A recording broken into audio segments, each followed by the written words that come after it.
우두머리 혐의로 기소된 윤 전 대통령 비상계엄 사태 주요 가담자 7명의 결심 공판 현장에서 지금 재개됐습니다. 네, 특검은 오늘 윤 전 대통령에게 사형이나 무기징역을 구형할 걸로 보이는데요. 늦은 오후쯤에 진행될 걸로 보입니다. 현장에 나가 있는 최재기 연결합니다. 신규혜 기자. 네, 서울중앙지방법원입니다. 네, 지금 재판 어떻게 진행되고 있습니까? 네, 이미 예고됐던 대로 윤석열 전 대통령 측의 서증조사부터 진행되고 있는데요. 변호인단 일각에서 나오는 비판을 의식한 듯 시작부터 재판을 지연시키려는 의도는 없었다고 강조했습니다. 법관 인사이동 시기를 고려하면 선고는 2월에 할 수밖에 없고 또 변호인단 차원에서는 증거 동의를 통해 재판 절차를 대폭 줄이는 데 협조했다는 겁니다. 그러면서 오히려 특검 측이 불필요한 질문이나 유도 신문을 이용해 절차를 장기화시켰다고 강조했습니다. 또 특검이 변론 종결 직전에 이른바 노상원 수첩을 포함해 공소장 변경 허가를 신청한 것 역시 방어권을 침해하고 재판을 지연시키려는 목적이었다고 주장했습니다. 지금은 비상계엄이 사법심사 대상이 아니라는 주장을 다시 펼치면서 공소가 기각돼야 한다고 변론하고 있습니다. 네, 윤 전 대통령 측 서증조사 2호 순서는 어떻게 됩니까? 네, 통상 재판을 시작했던 시간인 오전 10시보다 조금 앞당겨 시작된 오늘 재판은 서증조사 이후 특검의 구형 의견, 변호인들의 최종 변론, 피고인들의 최후 진술 순서로 이뤄집니다. 윤 전 대통령 측은 지난 기일 서증조사 등에 최소 6시간이 걸린다고 예고했었기 때문에 특검의 구형은 늦은 오후쯤 이뤄질 예정입니다. 또 피고인이 8명이나 되는 만큼 변호인 최종 변론을 순서대로 진행하면 윤 전 대통령 등의 최후 진술은 저녁 늦게나 돼야 시작될 거로 보입니다. 지난 기일 재판은 김 전 장관 측 서증조사에 오랜 시간이 걸리면서 자정을 넘겨 마무리됐습니다.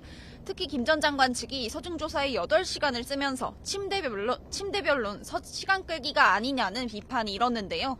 이후 이하상 변호사가 유튜브에 출연해 일부러 지연 전략을 펼친 거로 해석될 수 있는 발언을 하면서 논란이 더 커졌습니다.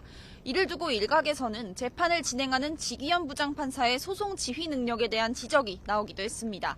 변호인단이 장시간 변론을 펼칠 거라고 이미 예고한 만큼 오늘 재판도 밤늦게 끝날 가능성이 있는데 재판부가 오늘은 무조건 결심 절차를 마무리하겠다는 의지가 강해서 재판 진행이 어떨지는 좀 더 지켜봐야 할 거로 보입니다. 오늘 구형을 마무리 짓는다면 윤 전 대통령에 대한 선고는 다음 달 내려질 전망입니다. 오늘 가장 주목되는 게 특검 구형량일 텐데 특검은 오늘 구형에 앞서 회의도 진행했다고요? 그렇습니다. 특검은 지난 8일 원대 복귀했던 검사들과 특검보들까지 내란 수사를 했던 이들이 모두 모여 회의를 진행했습니다.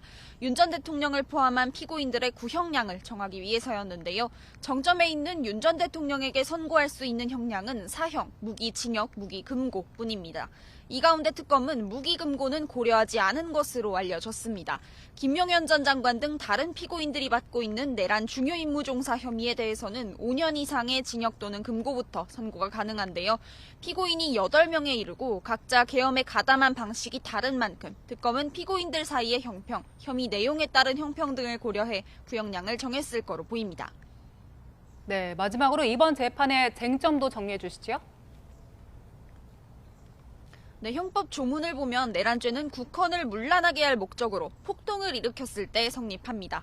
이 가운데 국헌문란은 헌법과 법률을 지키지 않고 그 기능을 소멸시키거나 강압으로 헌법기관이 제 기능을 하지 못하게 만드는 걸 의미하고요. 또 앞선 전두환 씨의 내란죄 판례에 따르면 이 폭동은 목적이 달성되지 않았더라도 기수로 인정됩니다. 특검은 윤 전 대통령이 계엄을 통해 정치적 반대 세력을 없애려 한 것으로 규정했는데요. 윤 전 대통령 측은 비상계엄 당시 병력 투입의 목적이 질서 유지라는 점을 재판 내내 강조했는데 오늘 최후 진술 등에서도 이 같은 내용이 다시 언급될 거로 보입니다. 지금까지 서울중앙지법에서 YTN 신기혜입니다.